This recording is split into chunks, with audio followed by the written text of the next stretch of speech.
Hare Krishna, dear devotees. Welcome. So, today we are gathered here Hare on Krishna. Ji. Hare Krishna, on September 3rd to discuss on this Bhagavad Gita, ongoing Gita Gyan program. So today we are on chapter 2. So just to recap yesterday, what we have learned, what situation we have seen. Okay. The first thing is we saw that the setting of the scene. Okay, the scene was set whereby first both side soldiers gathered, and after that we heard about Dronacharya, who is what they call a great teacher, Arjuna's favorite teacher, and also his grandfather Bhishma, like Kripa and all these people.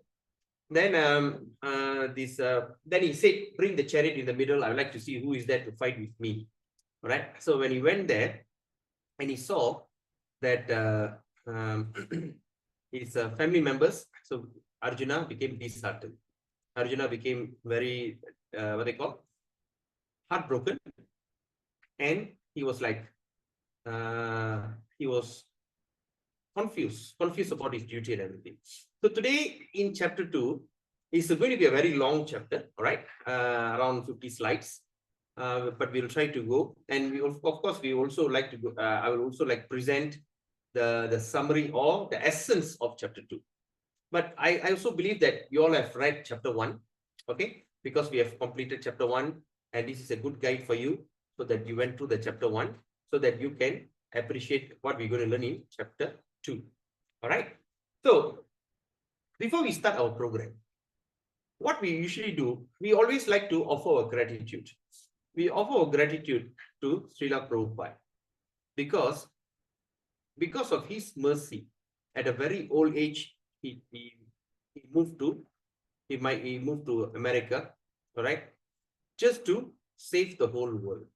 He presented the Bhagavad Gita in such a way that it is acceptable by every kind of community. Okay, he presented the Bhagavad Gita, especially the purport of Bhagavad Gita. If you have Bhagavad Gita, you know that there's a word, then word translation, then the translation, and the purport. He have given the purport in such a way that anyone could accept the teachings of Bhagavad Gita in a very scientific way. Okay, so today's chapter 2 is going to be like really fantastic chapter.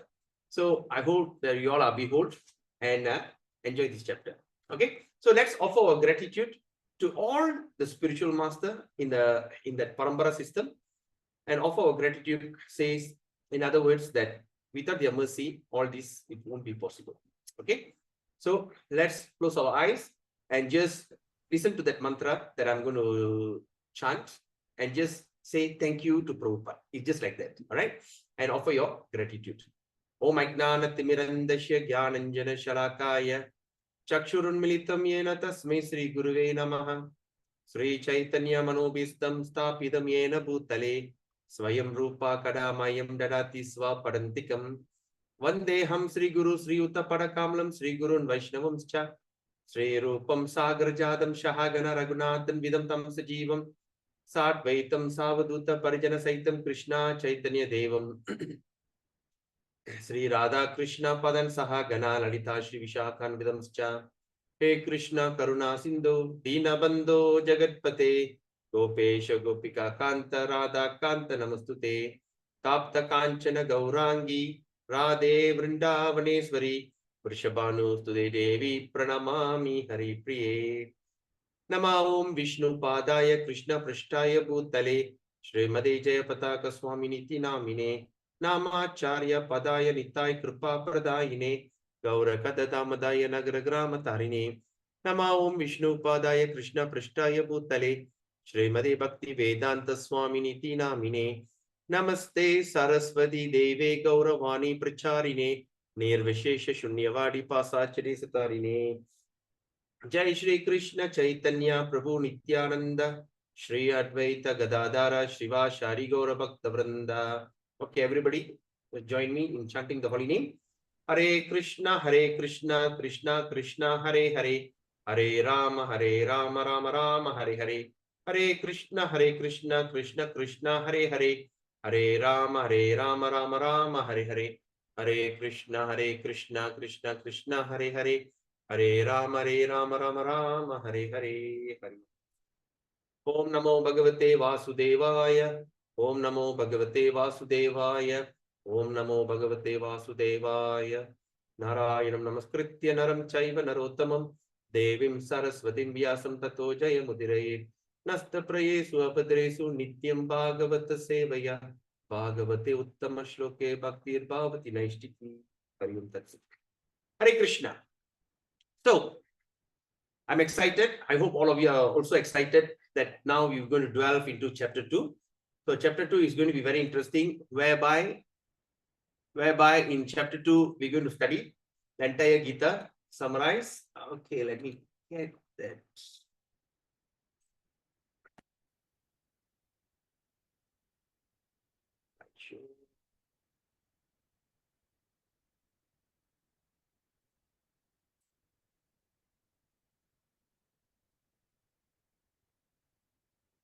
Okay.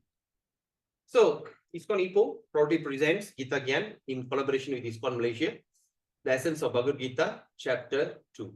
So, before that, let's take darshan from Sri Sri Nitai Gauranga Mahaprabhu.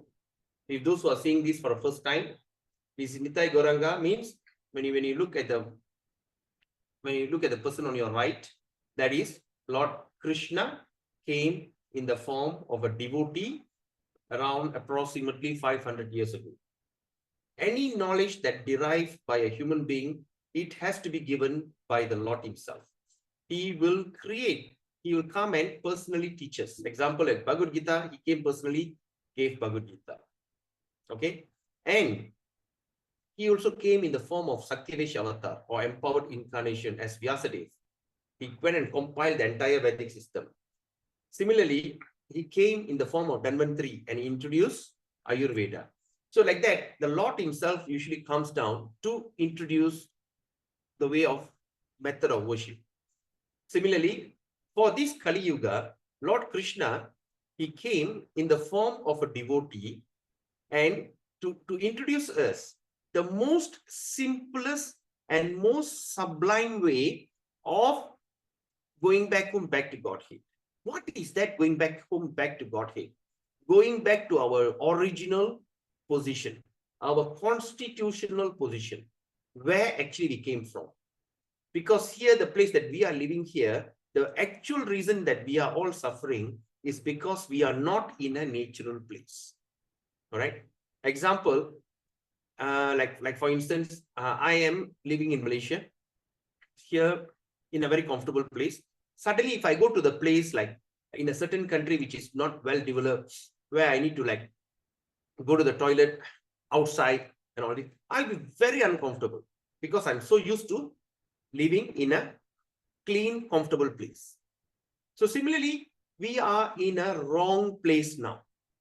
All right, we are stuck in a wrong place, and because of that, we are struggling. So, of course, in Bhagavad Gita, all these topics will be discussed in detail as we go on. Okay, so Lord Krishna, in the form of Chaitanya Mahaprabhu, he came, and on the left hand side is his expansion, Lord Balaram. Okay, Krishna and Balaram, both of them came, and he is known as Nityananda Prabhu. Both of them came to propagate the simplest way of achieving perfection. That is just by chanting Hare Krishna, Krishna Krishna, Hare Hare, Hare Rama, Rama Rama, Hare Hare. We can achieve the highest perfection of yoga. Okay, we will discuss as we go on, but let's offer our obeisances. Sri Krishna Chaitanya Prabhu Nityananda Sri Advaita Gadadhara Shiva Shari Gaura Bhakta Vrinda. All right, so we dedicate our program, today's program, chapter 2, to His Divine Grace, AC. AC means Abhaya Charan. Abhaya Charan means, Abhaya means fearless. Charan means the lotus feet. So of Krishna. That means his name is Abhaya Charanaravinda Bhakti Vedanta Swami Prabhupada. Who could actually think? If I have only few dollars in my pocket, I don't even dare to go out from the house. You know, just with few dollars in hand, ringgit, I don't even dare to leave my house. But he left India with a trunk, this thing full of books and only 1 or 2 clothes with him. And with only 40 rupees, and that also soiled. Until the end, he never spent that 40 rupees. Because that rupees was actually no value in America. Can you imagine? In 1960s, right? 1965, when he left India to go to America with 40 rupees, you know? So, and those days they called India is a very poor country and all this, you know. But what was his faith? That is the empowerment that he had.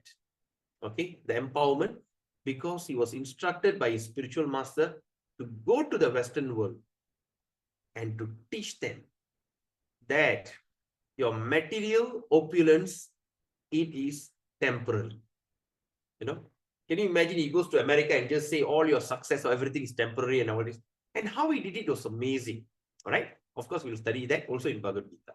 So he's the founder Acharya of the International Society for Krishna Consciousness.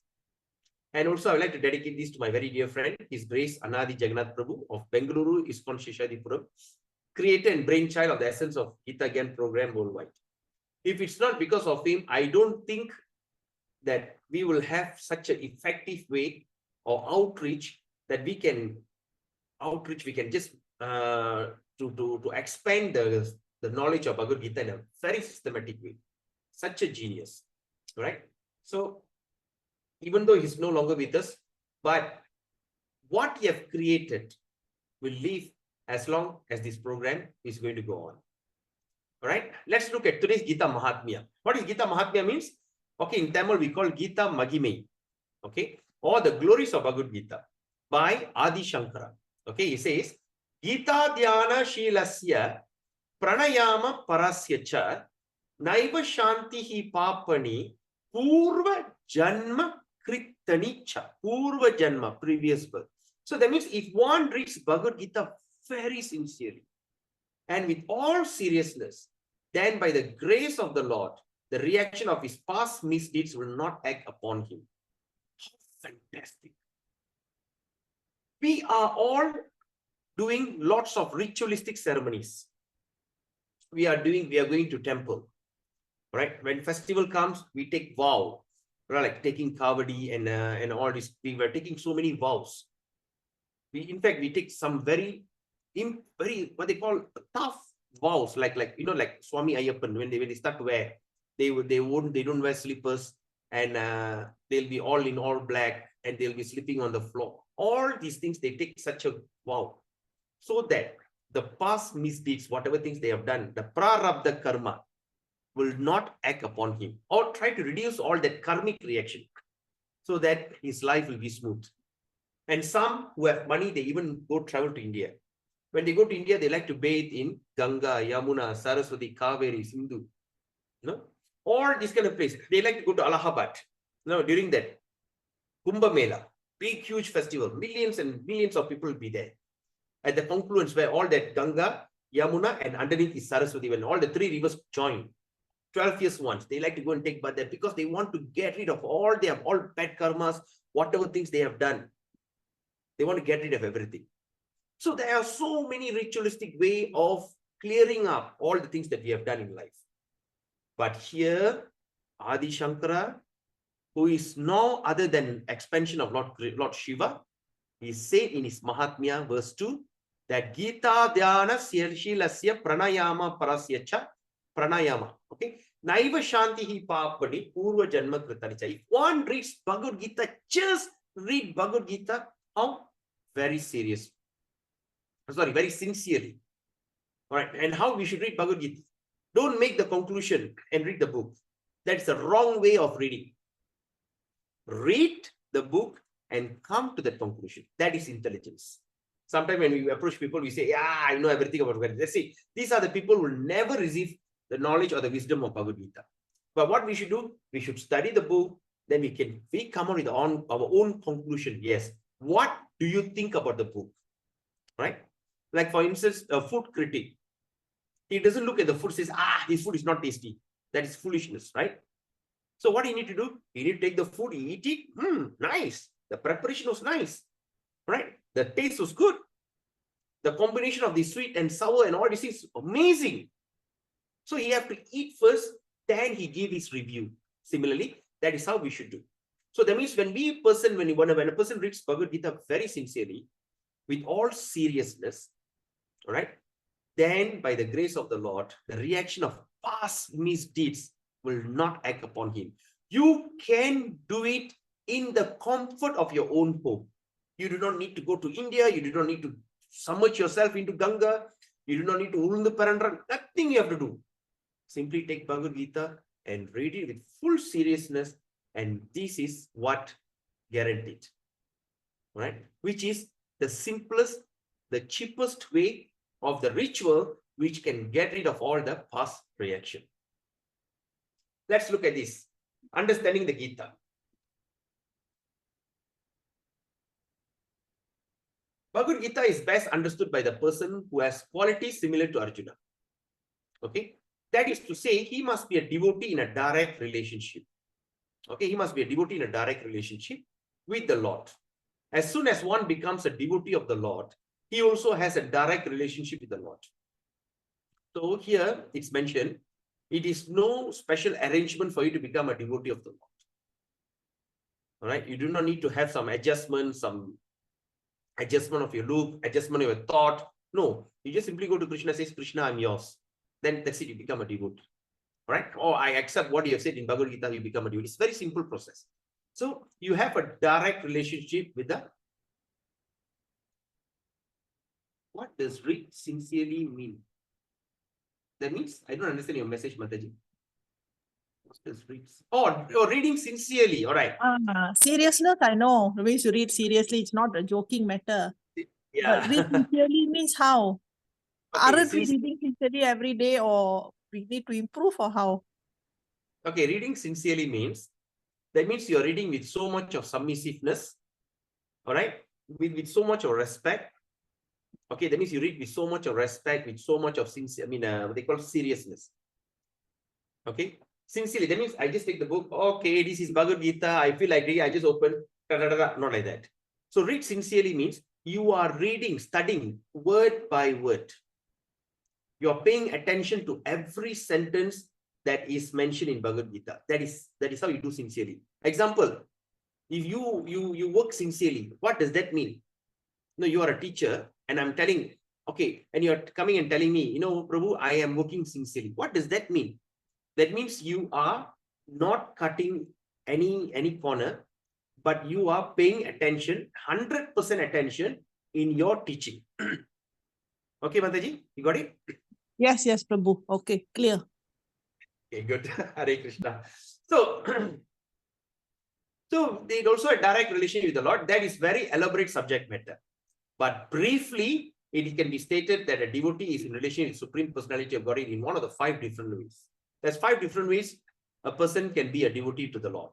One may be a devotee in a passive state. One may be a devotee in an active state. One may be a devotee as a friend. One may be a devotee as a parent. And one may be a devotee as a conjugal lover or lover of Krishna. So this is one of the 5 ways a person can become a devotee. And how it will also explain as we go on in Gita. So now let's look at chapter 2. In chapter 2, the title is The Contents of Gita Summarized. So let's look at 2.1, chapter 2, text 1. Sanjaya Uvacha. Imagine the A, there's a dash on top, so we pull the raga. Sanjaya Uvacha. M on the top, we're going to pronounce like Yeah, somebody please mute.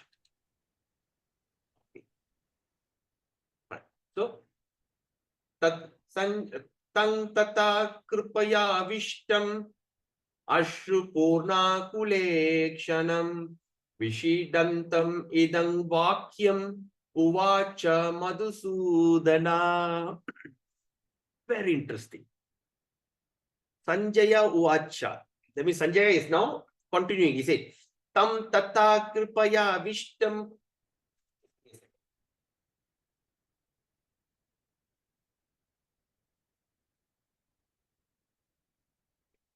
tam tatta kripaya vishtam ashru purna kule kshanam vishidantam idam vakyam, the vakyam, the word that you're saying, uvacha madhusudana.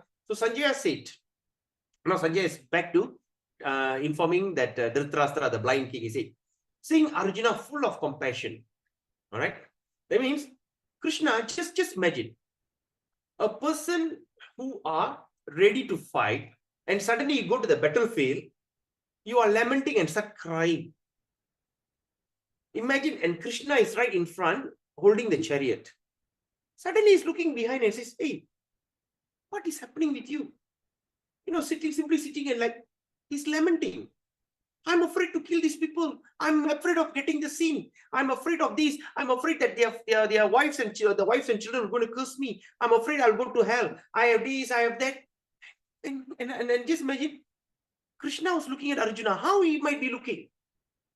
It's like wonder. He says, seeing Arjuna full of compassion. That means he started to pity him. His mind depressed. His eyes full of tears. Let me start again. His mind is depressed. That means Arjuna is going through a kind of depression which was extreme. Sometimes we get depressed thinking, we lost our job, we lost our money, we lost something. But he is depressed because he has to kill his family members. And this is the family member that hate these people. He loved them so much. And he has to kill them.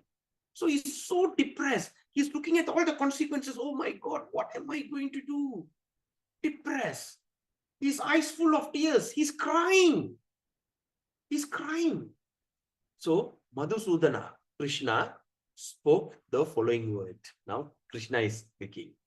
Now let's see. In Bhagavad Gita, Krishna is identified as Bhagavan. So when we see Bhagavan means, we understand Krishna is speaking. So Sri Bhagavan Uvacha Uttastva Kashmalam Idam Visame Samupastitam Anarya Justam Asvargyam Akirtikaram Arjuna. Just imagine, he looked at it with wonder and he said, Uttastva Kashmalam Idam Vishame Samupastitam Anarya Justam Asvargyam Akirti Karam Arjuna. Kasmalam. Let's look at this word Kashmalam. In Tamil, we think that word is sometimes a kind of slang which is bad word, right? Hey Kasmalam, hey Kashmalam, hey, what is Kasmalam? What Kasmalam means? Impurity, dirty. And the Kasmalam, the tiki podu, you know that. Throw that dirt away, Kasmalam. Kasmalam means dirt.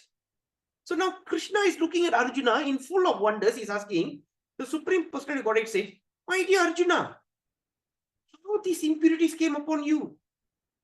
You know, how these impurities came upon you? They are not at all befitting a man who knows the value of life. It doesn't befit you because you know the value of life. You are a Kshatriya. You know that this is your job. Without fear and favor, when the person calls you for a fight, you have to fight.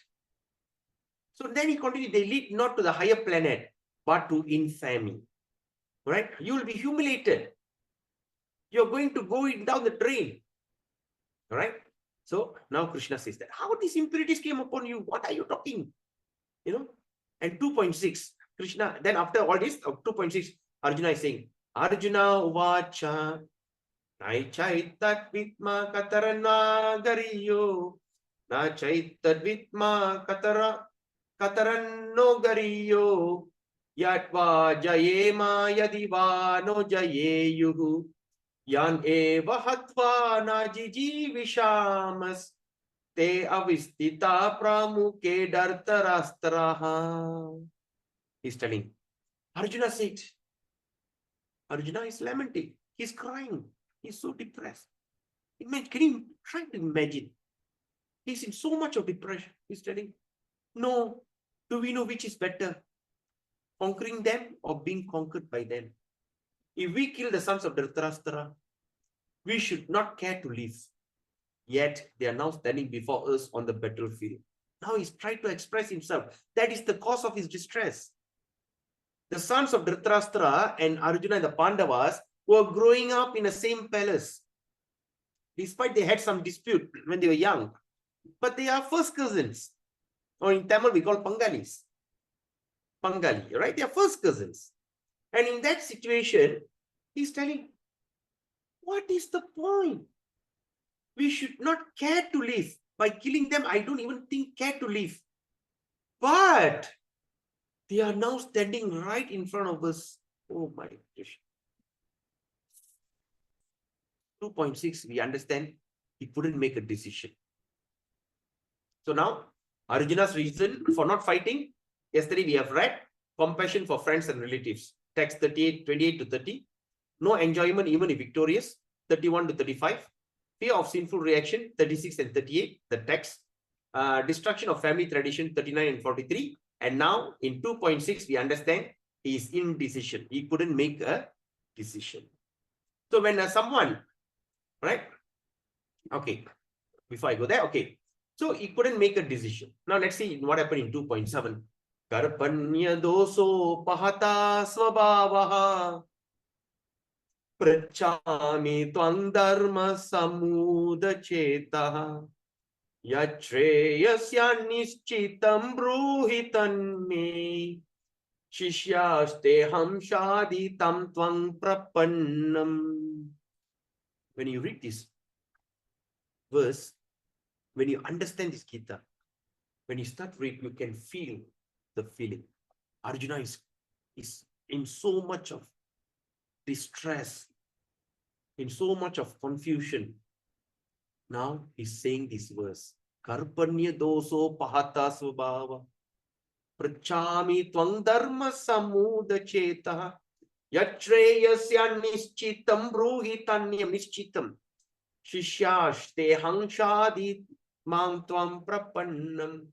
He says, now I'm confused. Imagine this verse when he says as a confused person.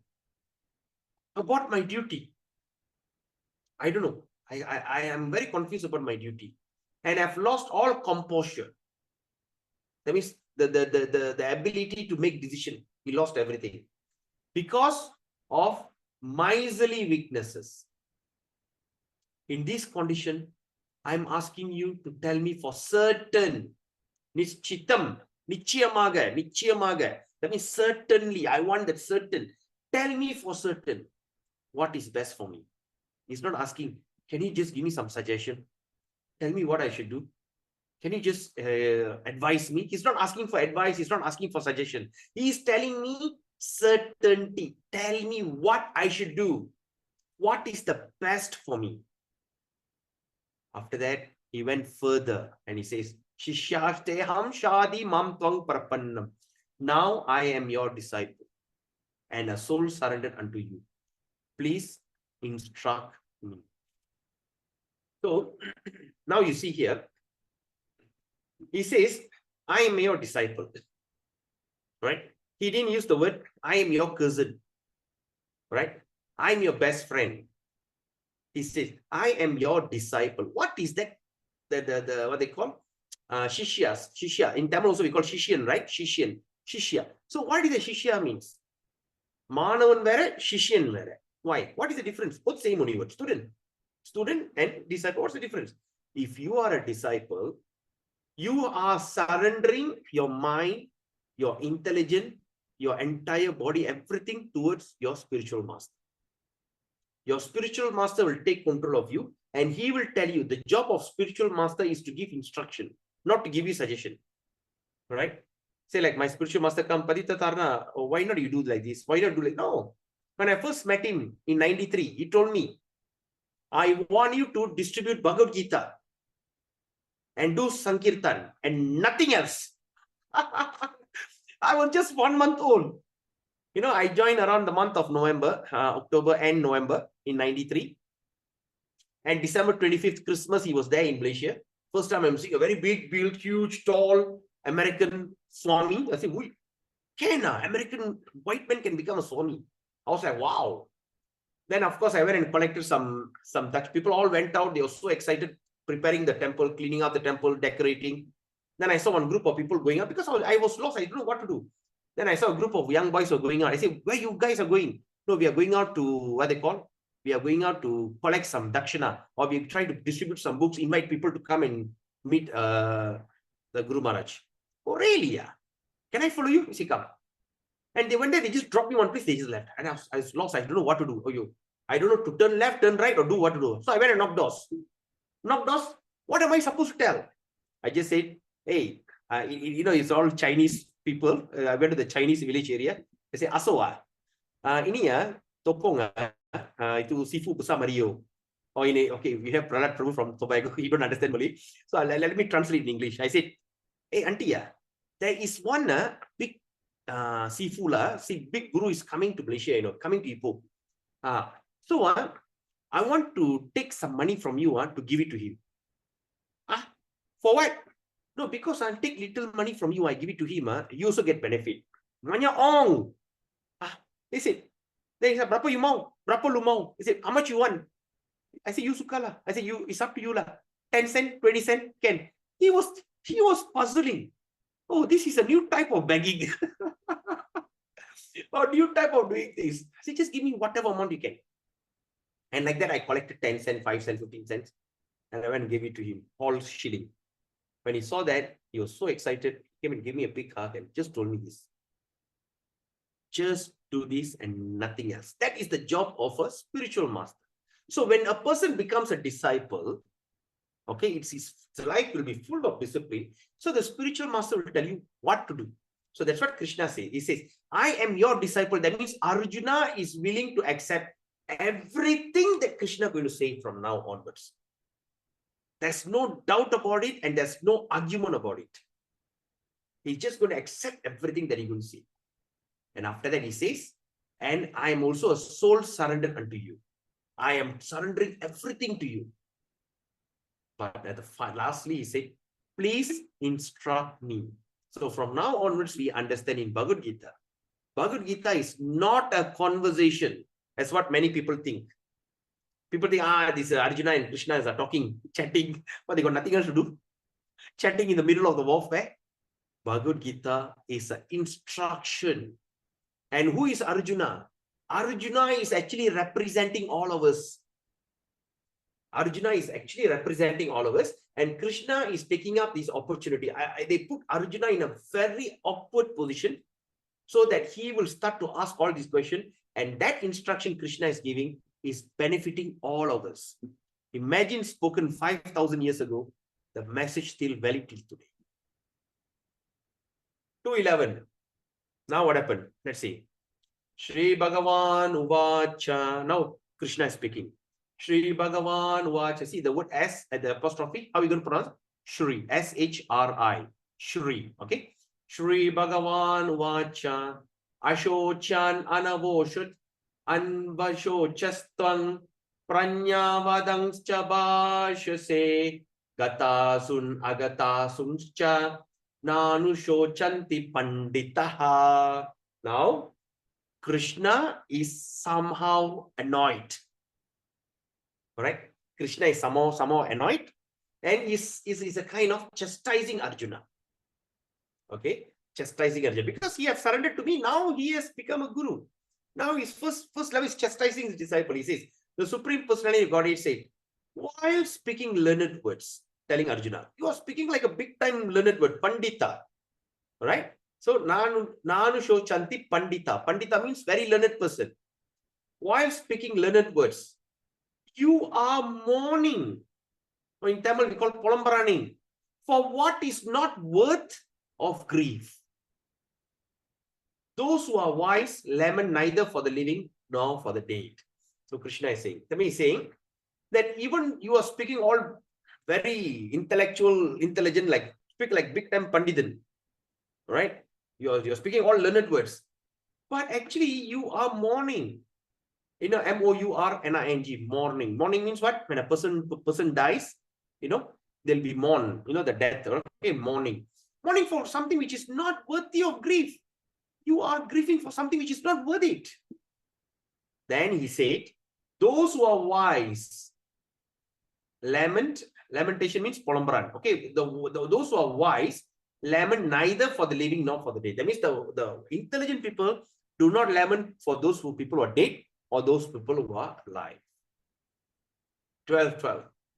Na tveva hang jatu nasham Na tvang neme janadipa, na chaiva na bhavishyama, sarve vayam ata parang.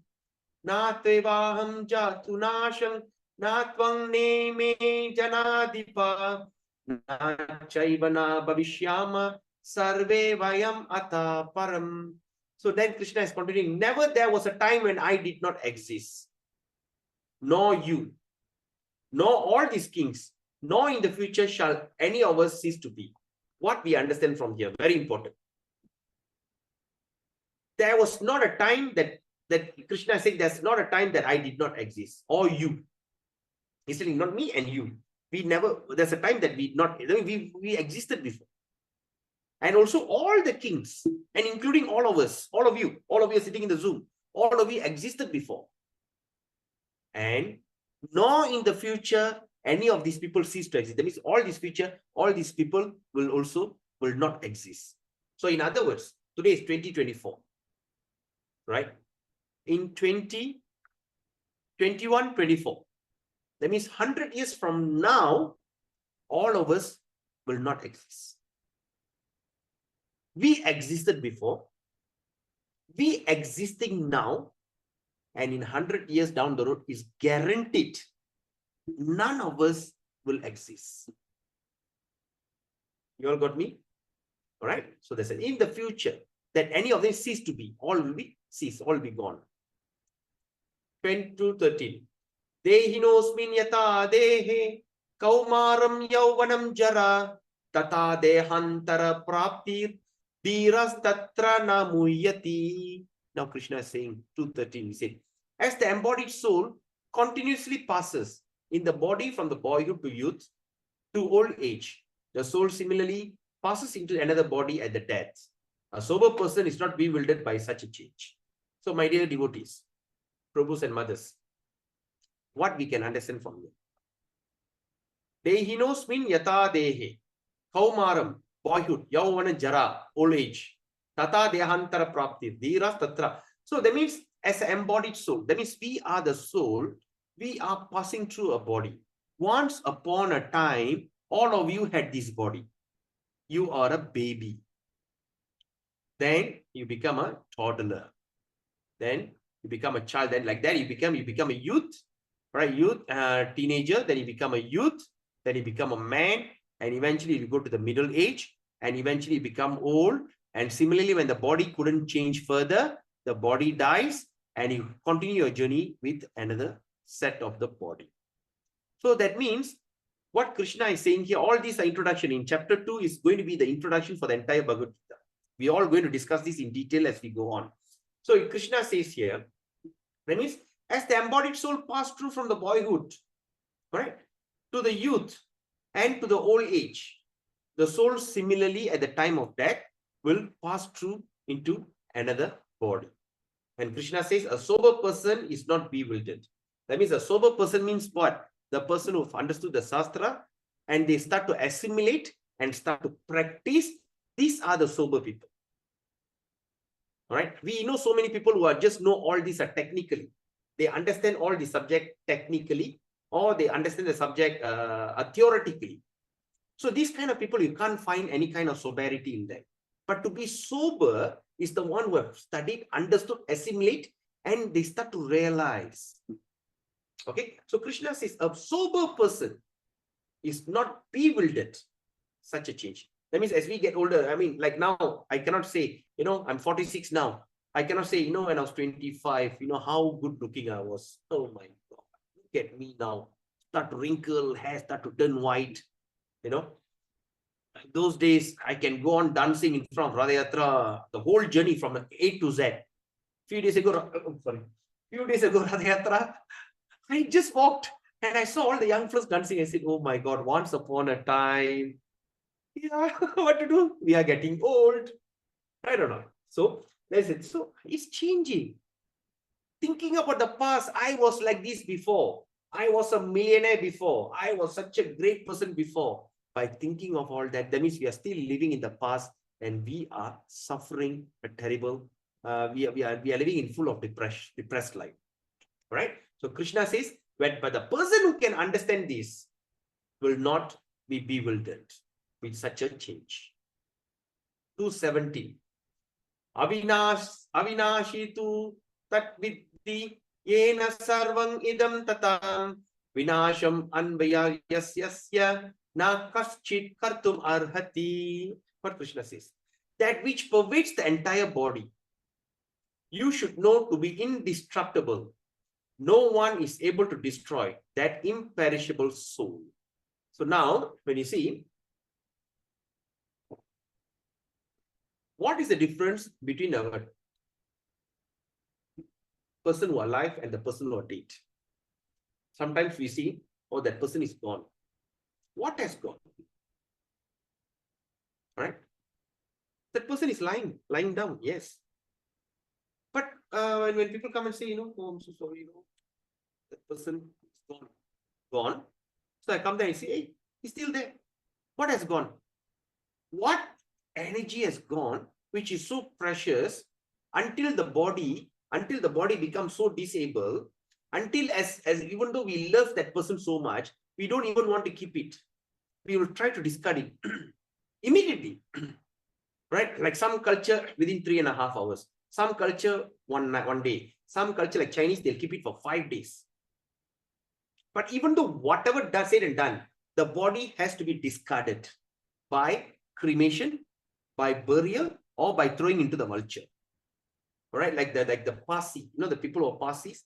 All right, I think even Jain, if I'm not mistaken, they do not cremate the body. They take the body and give it to the nature. So the vulture and everything will come and eat. So whatever means and ways and means and that, the body has to be discarded. What has gone? So that's what he says. Krishna says, the thing that pervades the entire body, the things that says, and the whole body pervades, the whole body becomes alive. The thing that is pervades the entire body. Right?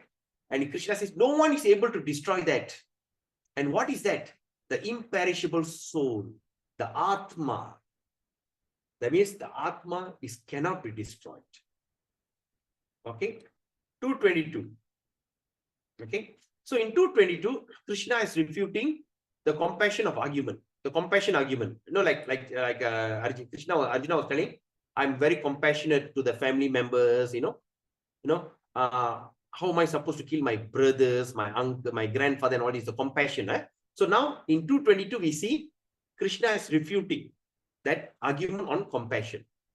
So he says, Vasangsi jirnani yata vihaya navani grinati naro parani tata sharirani vihaya jirnani anyani sanyati navani dehi. So what Krishna says, as a person puts on new garment, giving up the old ones, the soul similarly accepts a new material body, giving up the old and useless one. So like now I am changing. Okay, now after this class, I'll go and change into my dress. Okay, I'll go and change. I'll go and change into my pajamas.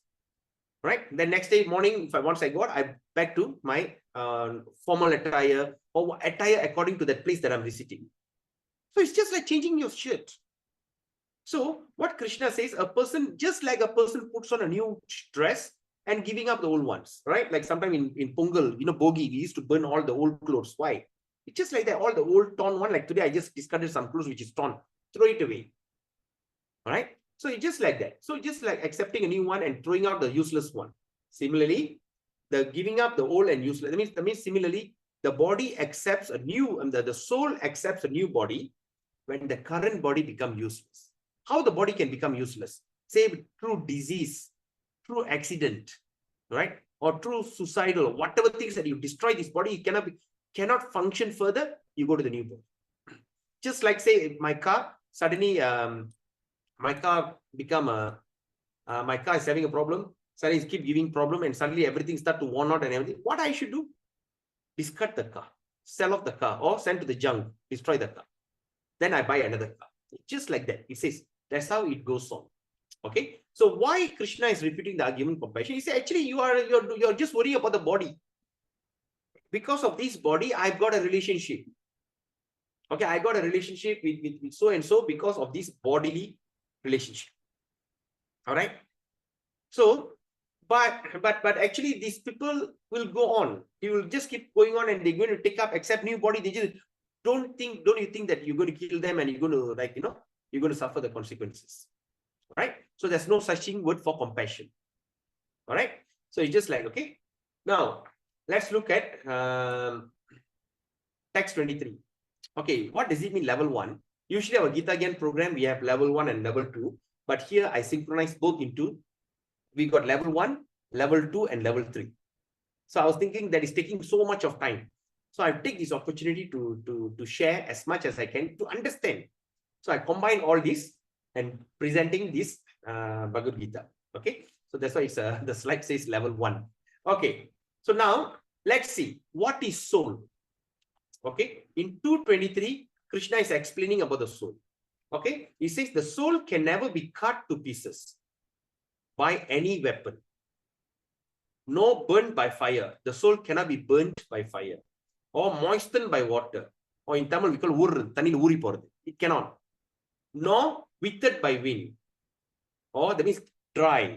Drying, the wind dries like karva. Like you're drying your clothes, right? It cannot be withered by the wind. In 24, Krishna says, this individual soul is unbreakable. You cannot break it. Insoluble. It doesn't get soluble. It's soluble. When you put into the water, it becomes disintegrated. No, it doesn't happen. Insoluble. And can be neither burnt nor dried. You cannot burn it and you can't even dry it. He is everlasting, present everywhere, unchangeable, immovable, and eternally the same. What we can understand from here, right? See, the soul is unbreakable. You cannot break it. You're insoluble and can be neither burned nor dried. He is everlasting. But before that, the word that I would like you to highlight here is this word. Okay, this word here. Okay, the individual soul. What does that mean, individual soul? The individual soul means, that means I am the soul, you are the soul, every one of us are souls. But we are living in this body. So there's an individual soul means every one of us have individuality. We have individual character, we have individuality. We are personality. We are individual personality. Right? We are all not same. Like some religious movements, everything is same. Everything is one. Everything is one. But Krishna says everyone is individual soul. Right? How we can understand that? Just look at your thumbprint. Just look at your thumbprint. Your thumbprint never existed before. And it will never exist in the future.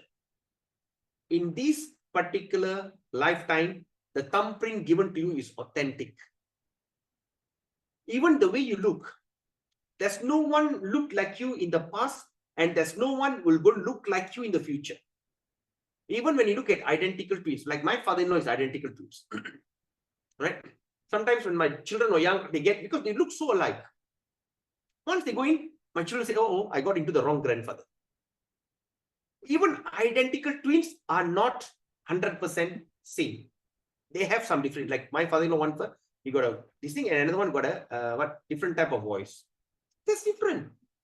So that means all of us are individual. So the biggest mistake a person can do when they start to generalize things. This is one of the things that we can use even in our spiritual life or even in our professional life. When you're going to generalize, when that child can do, why you cannot do? Right? When that person can do, why you cannot do? When this devotee can go to the kitchen and wash the pot, why you cannot do? You shouldn't generalize. It's the biggest mistake. Because every one of us are unique and individual. We are all individual. Bhagavad Gita says very clearly, the individuality. You'll be individual here. And even you give up this body, even you go to back home, back to body like Vaikunta, Goloka, Vrindavan, you will still remain an individual person. You don't simply go merge into something and become nothing. Right? Okay. So now, and after that he says, he is everlasting. What does it mean, he? That means the soul, that what he means, that means the person that we are actually the soul. I am the soul living in this material body. Okay, how to say about it? Okay, whose hand is this? My hand. Whose shirt is this? My shirt. Whose pavitra is this? Mine. So what does that word mine means? Whose speck is this? Mine. Who am I? I'm Padita Tarna. So what is that? So the word mine means something, it belongs to me. This hand is mine, but I am not this hand. This shirt is mine. I am not this shirt. The speck is mine. I am not the speck. But who am I? I am Padita Tarna. That means I am taken, and the soul, I mean, I as a spirit soul, and that is my identity as Padita Tarna. Right? Like for instance, you have, okay, like for instance, Mr. Arul, you are the soul and you are the person. That means Arul is that soul, that you are the person, and you're living in that body. Divya, you are living in that body of a Divya, but you are Divya. You are the soul, you are Divya, but you are living in a body. All right? So you all get it? So that is how it says. So that means we are all individual soul, and we are not this body, but we are a spirit soul. Atato Brahma Ajikasa. That's one of the understanding of Bhagavad Gita. When we start to identify everything, that I am not this body, I am a soul, most of the problem is solved. Because we don't have any kind of argument. Right? Just like now that my car is dead down there. Once I get into the car, I start my engine, the car come back to life. Right? So when I drive, suddenly one Mercedes guy entered my road. I honk, I say, hey you, crazy Mercedes driver. I come back home, I say, oh, this Mercedes are really crazy driver. Am I scolding the car or am I scolding the driver? So that is how. So that means the car, that means this is the car. That means this body is a vehicle. All right, now let's look at this. So that means he is everlasting and he present everywhere. What does that mean, present everywhere? There is living entity everywhere. Even that coronavirus, it's alive. It is a living entity. That's why it has intelligence. It is know how to run around. It know how to mutate. All right? Even you put vaccine, the flow start to descend. That's why you need 1, 2, 3, 4 vaccination to some or other subdue it. Because that is intelligent.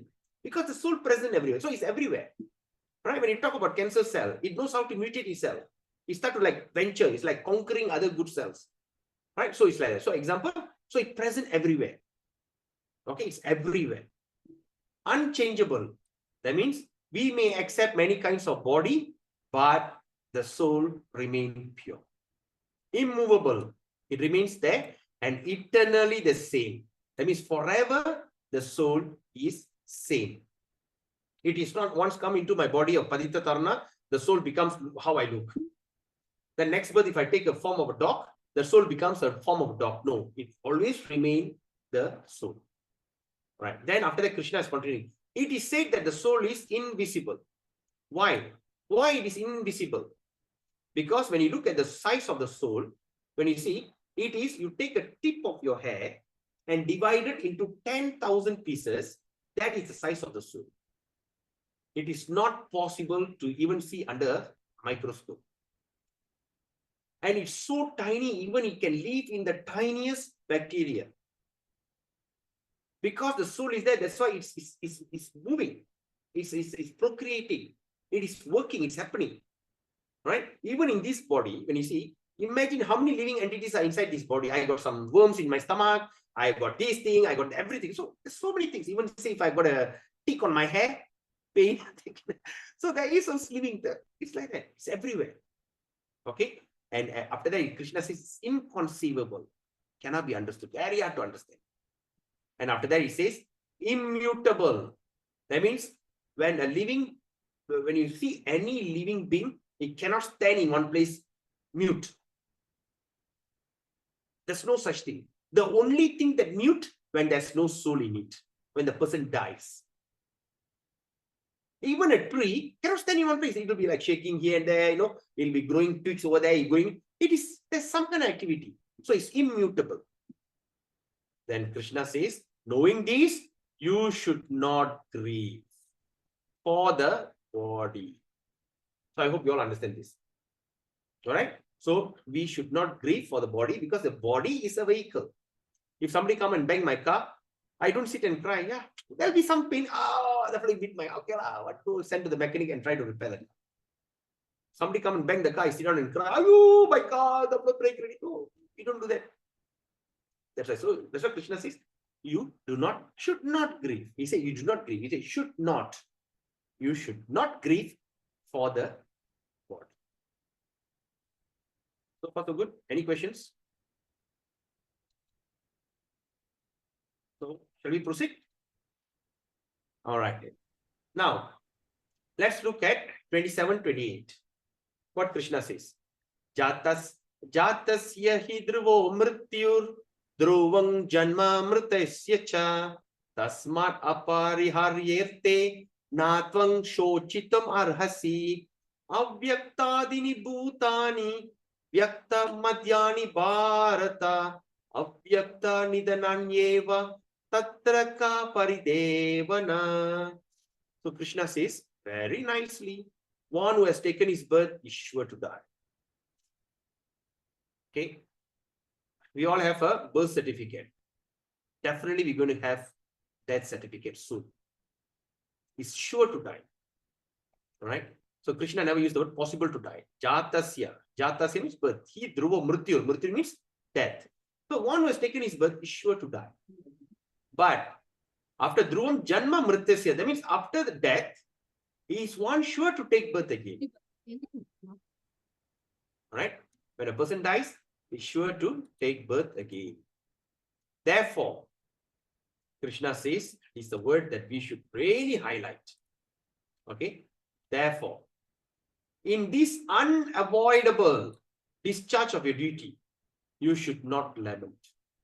So Krishna says you cannot avoid from doing your job. In this unavoidable discharge of your duty, you cannot avoid from you not doing this. So Krishna says you should not lament. Right? Then after that he continues, Avyaktadini bhutani vyakta. All created beings are unmanifested in their beginning. When they started, they were there's unmanifested. Then manifest in the interim. That means in between it start to show form. And after that, at last it unmanifests again when annihilated. What need there to be? So what need is there for lamentation? So Krishna is asking, so what is the point of lamenting? Example, I want to create something. I'm just giving this analogy for you to understand better, that's all. Okay, it is not I'm speculating about. Say like for instance, I want to build a house. Right? First, the house was not there. Unmanifested. Okay. Then what happened? I start to buy the bricks and everything. Then I build. That means the first it was not existing. After that, it existed. That means after I build the house, it exists. Now the house is there. But suddenly an earthquake or a big, what they call a typhoon or whatever come and hit the thing, my house get destroyed. So it become unmanifest again. When annihilated. So again, that means when we are whenever the early stage, when we were in an unmanifest in the beginning. When we were discharged into our mother's womb through our father's semen, we were in unmanifest state. Once we went into that the mother's ovum, so after that we start to become thing. It turn into zygote. Then after that it start to grow. Then we can't see. After that, when we born, we become manifest because everything is happening in the stomach or the womb of the mother. Nobody can see. Once we come out, we manifest. Then after we start to grow, as we get older, then we become useless. Bam, we die. When we burn or we get buried or what, we become to the unmanifest state again. So Krishna says, what is that for lamentation? It happens. So why are you lamenting? Okay. All right. So, okay, now is 8:30. Shall we take a 2 minutes break so that you have enough time to digest? Shall we take a short break? Hare Krishna, anyone there? Hare Krishna, Prabhu. That is proper. Yeah. Okay. Yeah, we'll take a break. Okay, so now it's 8:30. Just take 2 minutes. Just stretch your hand, drink some water, and come back. We'll continue.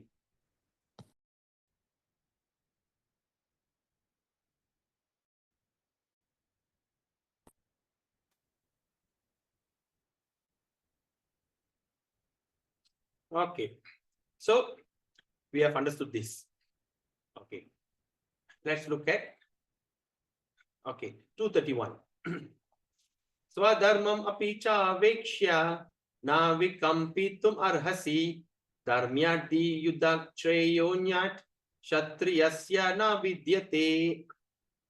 So what Krishna is saying? He's saying, considering, so considering your specific duty as a Kshatriya. So that means he has a specific duty as a Kshatriya. Okay, Kshatriya means always they look for opportunity to fight because they are warriors, right? Just like a businessman always look for opportunity to venture into business. Any new opening, new opportunity comes, you like to grab it. You're always looking forward. Similarly, the Kshatriya is also always looking for opportunity to express their heroism, right? So he said, you should know that there is no better engagement for you. There's no better engagement for you than fighting on religious principle. And so there is no need for hesitation. So Krishna is advising, instructing Arjuna like this.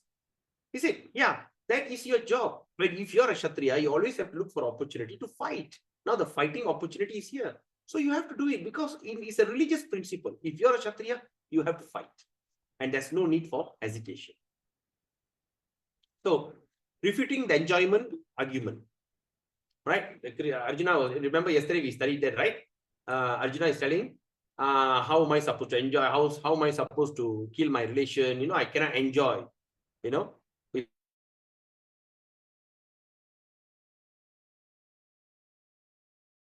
So it says in this, it says 237, it says, O son of Kunti, either you will be killed in the battlefield and attain the heavenly king planet, or you will conquer and enjoy the earthly kingdom. Therefore, get up with determination and fight.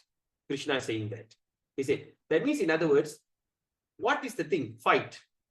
If you win, you get earthly kingdom. You become the king. If you don't win, if you lose, you die, you go to heavenly planets.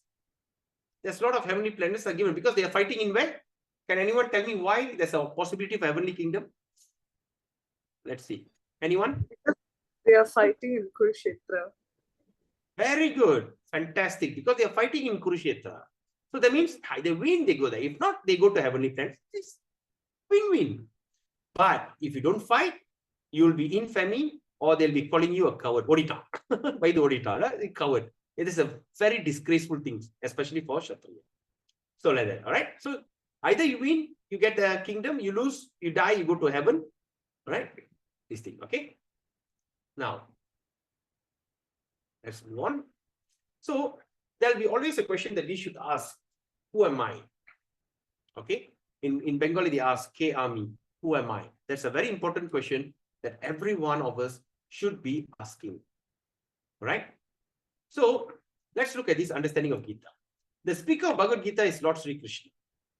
He's mentioned on every page of Bhagavad Gita as the Supreme Personality of Godhead, or called as Bhagavan. Of course, the word Bhagavan sometimes refers to any powerful person or any powerful demigods or devatas. And certainly here, Bhagavan designates Lord Sri Krishna as the great personality. But in the same time, we should know that Lord Sri Krishna is a Supreme Personality of Godhead. How? It is confirmed by all great acharyas. So anything that we speak, we must have evidence. That is science. We cannot simply speculate, right? Why the thing happened like this? Why the electricity happened? I just happened by... No, there's no such thing. You must have science. Science means there should be explanation, evidence, and some authorized. We should get there's some authorized. We should refer to some authorized scriptures, and we need to have some authority to live in that authorized scripture to approve our understanding. So what Krishna says, what saying here, Krishna as the Supreme Person of Godhead is confirmed by all great acharyas or spiritual master, like Shankaracharya, Ramanujacharya, Madhvacharya, Nimbarka Swami, Sri Chaitanya Mahaprabhu, and many other authorities of Vedic knowledge in India. The Lord himself also established himself as the Supreme Personality of Godhead in Bhagavad Gita. We will study that as we go on. Okay, how he's going to proclaim himself. And he's accepted as such in the Brahma Samhita and all the Puranas. Especially in Brahma Samhita, chapter 5, text 1. Na Ishvara Parama Krishna Sachidananda Vigraha Anadir Adi Govinda Sarva Karana Karana is the cause of all causes. Right? Especially in Srimad Bhagavatam, known as Bhagavata Purana. Krishna Stu Bhagavan Swayam.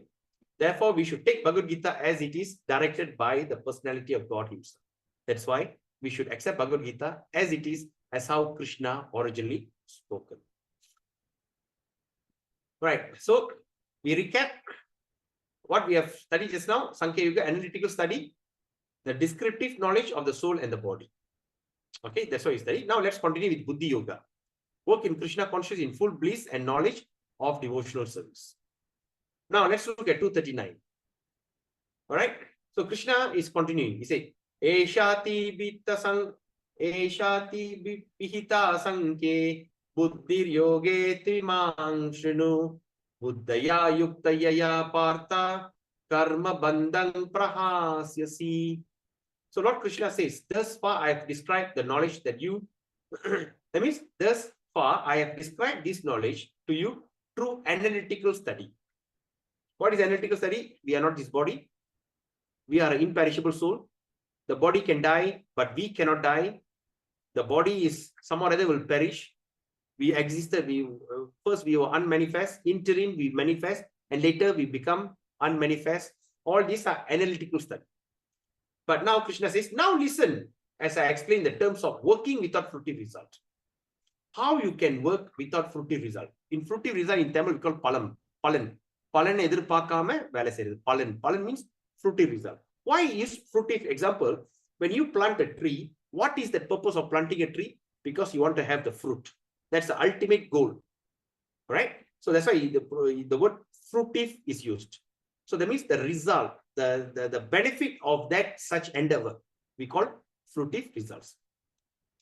So I'll explain the terms of working without fruitive result. O son of Pratha, when you act in such knowledge, you can free yourself from the bondage of works.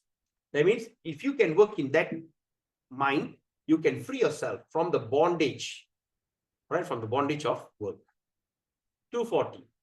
He says, Neha Bikramana Shosti Pratyavayo na vidyate Svalpam apyasya dharmasya Trayate mahato bayar. What Krishna says. In this endeavor, there's no loss or diminution. That means to work in this, there's no loss or diminution. Right? There's no loss, there's no loss, okay? And a little advancement on this part, can protect one from the most dangerous type of fear. And what is that fear? So Krishna says, in this endeavor, in the Muyirchi, there is no loss. Okay? And a little advancement. Example, you are here, maybe some of you are coming for the first time. Assume that after this class, you're not going to come back. I hope you don't do that. But I'm just giving an example. But so far, whatever you have done, maybe until text 40, that means you have already done a little advancement. So that means, in other words, when you're going to be born again, you are saved from the greatest type of fear. That is the fear of falling into animal kingdom. That means not to be born into the animal life, because animal life is full of anxiety. Imagine in the dark forest, you will always be thinking, who's going to eat me? Who's going to attack me? So you're going to be born again and going to continue where you stopped. That means you stopped at text 240, you're going to continue. Example, just give me an example. Of course, all this will elaborate as we go on. Right? In this life, you can be a graduate. Right? In the material qualification, in this life, you can be a graduate. You can be very highly qualified. But when you're born again, next life, you still have to go to kindergarten and learn ABC. You cannot say in previous birth, I am such a great scholar, so this birth, you become a scholar. No, you can't do that. You start from where because in this, once the thing is finished, everything is finished. But in this life, you do a little bhakti. Like now you're listening to this, what they call the Bhagavad Gita, a little bhakti. But once you stop this, when you're going to go back to the next one, you're going to continue where you stopped. Okay, that means the path of this devotional service is not wasted. It's going to continue where you stopped. Okay. Now, let's look at 246. Yavan artha udapane sarvata sampluto dake tavan sarveshu vedeshu brahmanasya vijanataha. What it says? All purpose served by a small well can at once served by a great reservoir of water. That means all the things that what are the benefit that you can get from the small well? That means the swell, well, the prigi, well. In this well, what do you get? You take water, you bathe with that water, you clean yourself with that water, you cook with that water. So the well is serving you water. All right. But similarly, there's what you serves the small well also can be served by a big, huge reservoir of water. All right. It's a great reservoir. Dam, the dam, what they call empangan. In Malay, we call empangan. So what you can get, what the small well can serve you, the same thing also can be served through a big reservoir of water.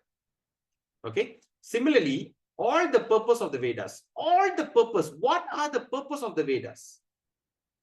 All right, what you supposed to come, what conclusion you have to come to. Example, when you go to school, then you go to the kindergarten, then from there you go to primary, then you go to the secondary, you go to the college, you go to the university. What is the purpose of education?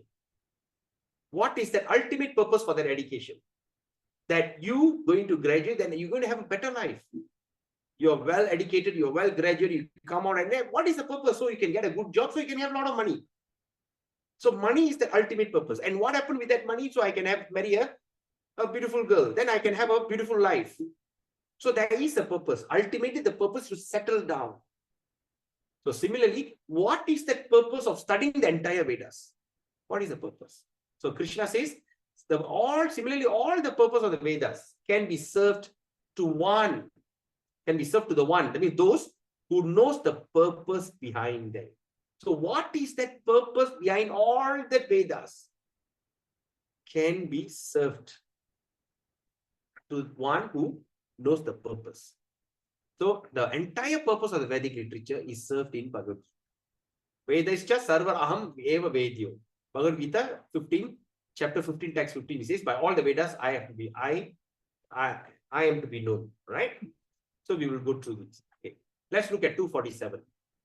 Karmani evadikaraste ma paleshu kadachana ma karma palaheturbur marte sangastva akarmani. So Krishna says, you have right to perform your prescribed duty. Okay? You have right to do your job. What is prescribed duty means? The duty that prescribed to you, just like a doctor give you prescription. Why the term prescription used? Why can't the doctor serves me medicine or gave me medicine? Why they say the prescription? Say, where's the prescription? When you go to the pharmacy, they say, do you have doctor's prescription? What is that prescription means? That means that the medicine which is authentically created only for you. Authentically created. All right? I'm having a headache and the doctor gave me a paracetamol. It's a prescription to me. It's not other people who say, I'm having a headache, can I take the medicine? No, that's not good. You have to get the prescription from the doctor. It's prescribed to you. So similarly, the prescribed duty means the duty that has been assigned to you. Just think about it. Some of you are teachers here. We have doctors here, right? We have businessmen.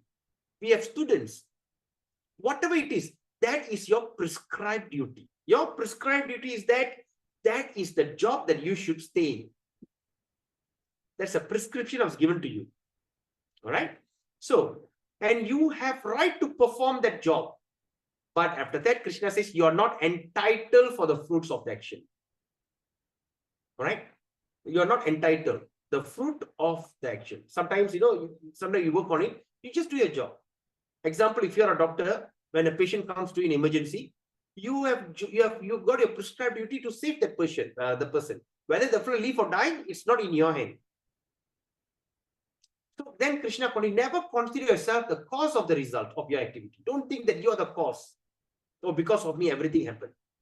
And never attach to not doing your duty. And just thinking of getting all the thing that you see, don't like, I'm not going to do my job. Okay?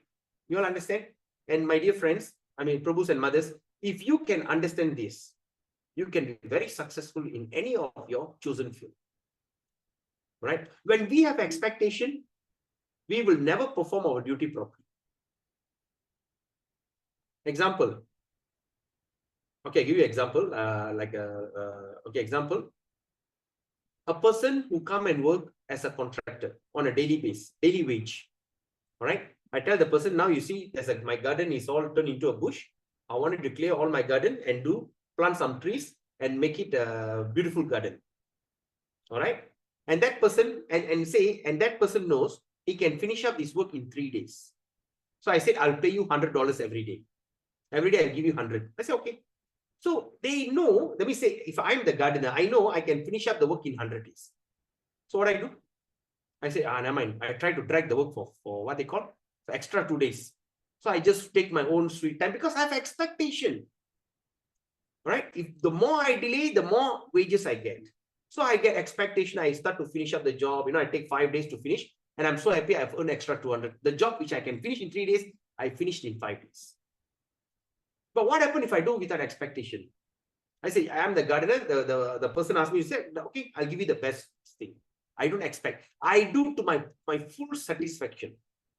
Maybe the 3 days job that I supposed to finish, I finish up maybe in 2 days. And I come and say, dear sir, I've already done a job. You say, wow, you say 3 days? Yes, I've done it. Oh, you have done a good job. Okay, I promised you, I thought 3 days, I promised you 300, then I give you extra 200, you keep 500. But after that, you know what the person will do? You know what? Give me your contact number. You start to call all his friends. Hey, come and look at my garden. You must talk to this gardener. This gardener is very good, very honest. Example, this is an example. Of course, there is no expectation. So he said, don't consider yourself. Just do your job. Just do your job. Don't expect anything returns. All right. And this is one of my most,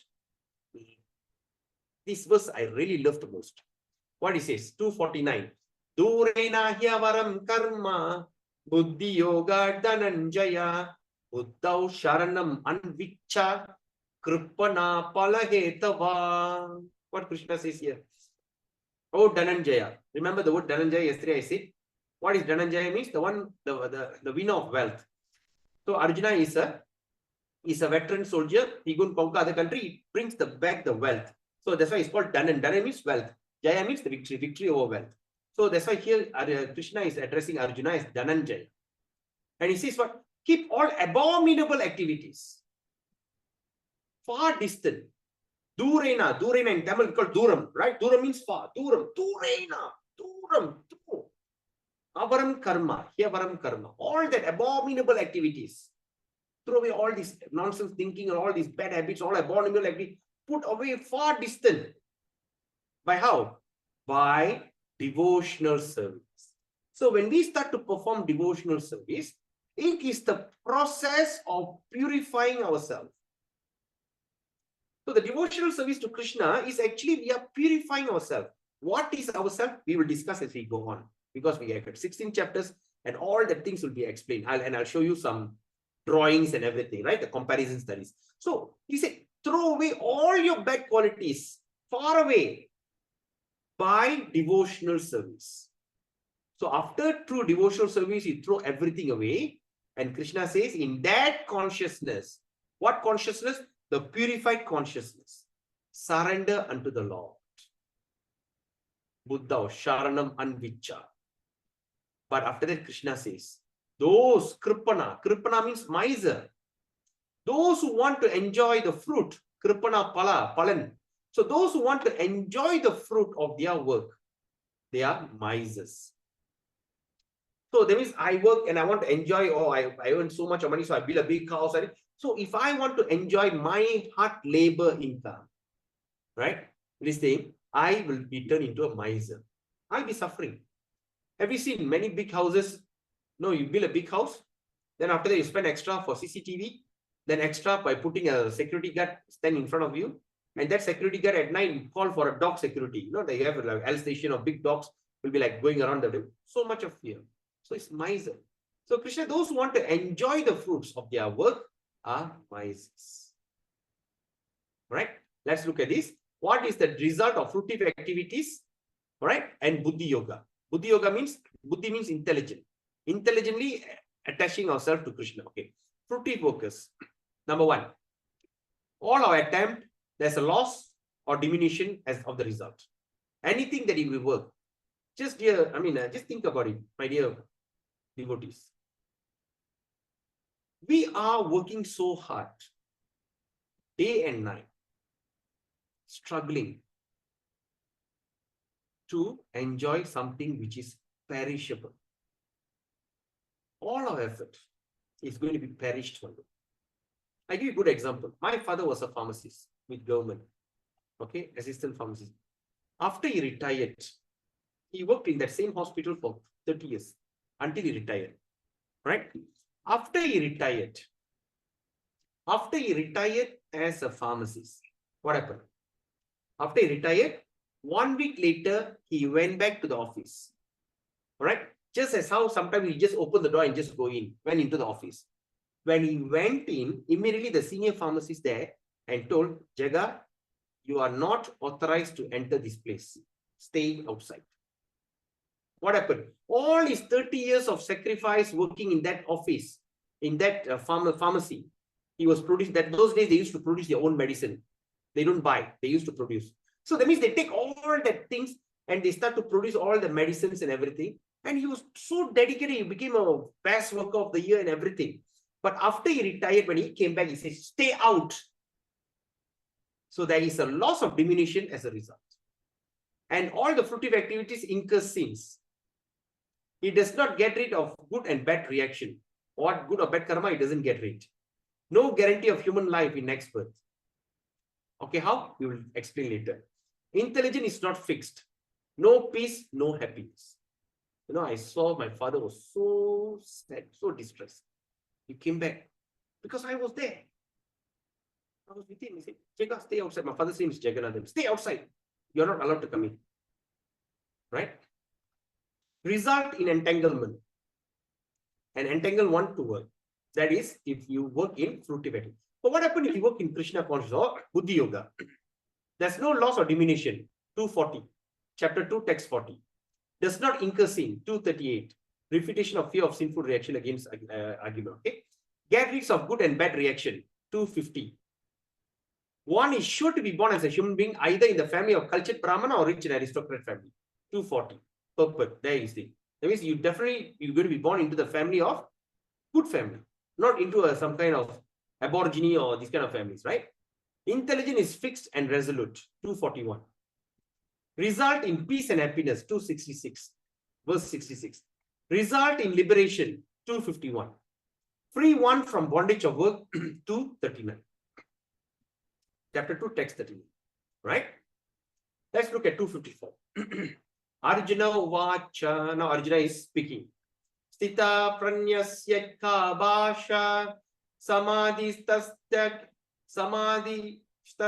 keshava stitadi kim prabhasheta kim asita vrajeta kim stita pranyasya ka bhasha samadhistasya keshava stitadi kim prabhasheta kim ashita vrajeta kim. Arjuna said, O Krishna, what are the symptoms of one whose consciousness is thus merged in transcendence? How does he speak? What is language? How does he see? And how does he walk? So now Arjuna is asking that question to Krishna. He said, what are the symptoms of people where their consciousness is always in full of transcendence? Right? How does he speak? How does he walk? So he asks how this devotee usually looks like. And Krishna explains 56, 57. Right? How does he speak? That means the question implies how the intelligent and words respond to affection, anger, and neutrality. So that means how he speak means, that means the respond to affection, anger, and neutrality. And Krishna answers, equipoised in happiness and distress. These are the people who are equipoised. That means they are always remain calm, equipoised in the middle. 256. That means they are equipoised in happiness and distress. All right? They are free from attachment, fear, and anger. They are unaffected by good and evil and firmly fixed in perfect knowledge. This is how it means how the people respond. How does he sit? 58, 59 explains that implies he restrains his sense and mentality. That means the answer is he uses his senses only for Krishna service. Based on higher taste, he can control his senses. Analogy is exactly like tortoise and devotees. Implies to keep senses always in the service of the Lord and withdraw the sense when it's not required. When you look at the tortoise, whenever it's not required, whenever there's anything comes, he'll just pull back into it. So similarly, a devotee, when they just engage, when the thing is not necessary to talk, necessary to act, they just refrain themselves from speaking. Okay? All this we'll study as we go on. How does he walk? Implies, how does he engage his senses? So he says, why engaging senses? It does with regulation and religious principle. That means he's always engaging himself through some kind of regulation. Regulation means restriction, right? Restriction means what? Discipline. What discipline means? Right? Example, when you see a disciplined person, how they eat. Even how tasty the food is, he only eat according to his quota. Even how tasty the food. Those are not disciplined, they whack. But those are that's so discipline means is restrain. Restraining their desire, controlling themselves. So that is called regulation. All right? And religious principle. We'll study as we go. 72. Esha Brahmi Stiti Partha Nainam Prapya Vimuyati Stitvasyam Antakalepi Brahma Nirvanam Rachati. So Krishna is saying that is the way of the spiritual and godly life. And he continues, after attaining which a man is not bewildered. So once we can attain that, we will be not bewildered. If one is thus situated even at the hour of death, one can enter into the kingdom of God. If he can remain like this, right? That means he's the way of spiritual and godly life, and without being bewildered, right? And if he remain like that at the situation, even at the time of death, at the time of dying, he can immediately enter into the kingdom of God. That is what Krishna says. So we understand all these are contents of Gita summarized. Can you see at the bottom, chapter 2, contents of Gita summarized. So this is how the entire Bhagavad Gita is being summarized. And of course, we will expand from here one by one the entire 16 verses. We study everything that we have studied here in detail in this thing. All right. In chapter 2 is considered introduction to Bhagavad Gita. What you expected to know is introduced here. And of course, Krishna will take one by one point and will start to explain and start to give instructions to Arjuna. And we as a devotee or as a person, as an individual, when we're going to practice all this, we're going to enjoy tremendous amount of peace of mind. People are spending so much of money for peace of mind. The new AI, new phone, new this, new that. Why? People are going far distance. They like to travel to Switzerland and all these other countries for what? So they are looking for peace of mind. They want to get out from all this hustle, bustle, city life, all these kind of things. You just want to have peace of mind. Any industry that tap on this happiness and having peace of mind, they are huge industry. You know? So all this spending. But here, let's see what Krishna spoke in chapter 3. When it comes that we're going to have tremendous peace of mind. Right? So that's the thing that I always have this thing. So today I'm going to introduce a formula. All right? They call RDC formula. What is that RDC formula means? Read Bhagavad Gita daily. Right? Of course, this is the second day. I'm just introducing you to this. So I hope that you're going to study that chapter 2 by tomorrow's class. And when you start reading the Bhagavad Gita, you start to see the transformation. But after that, Bhagavad Gita is the only book that can save people from stressful life.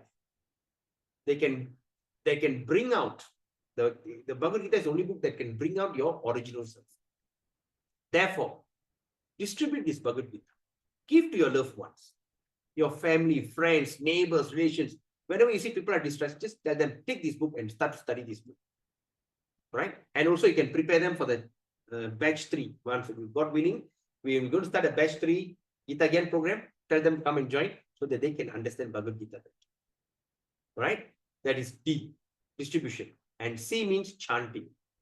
Right? So we encourage you to chant the Hare Krishna Maha Mantra because there's a mantra that is recommended for Kali Yuga that can give you fantastic, tremendous peace of mind. What is rules of chanting Hare Krishna mantra? No rules. Do I need to be a vegetarian? No need. Can I just go on drinking my alcohol, beer? Go ahead. No rules, no regulation. Or do I need to take my bath in the morning? No need.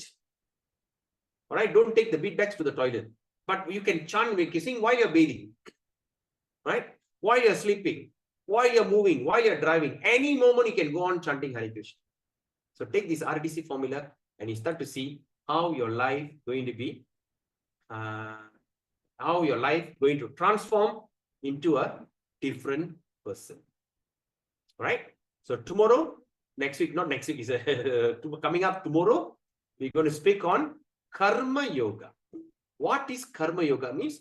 We're going to speak on Karma Yoga tomorrow, Wednesday. Right? So now we open to questions. Is there any questions, any comment? We end the session.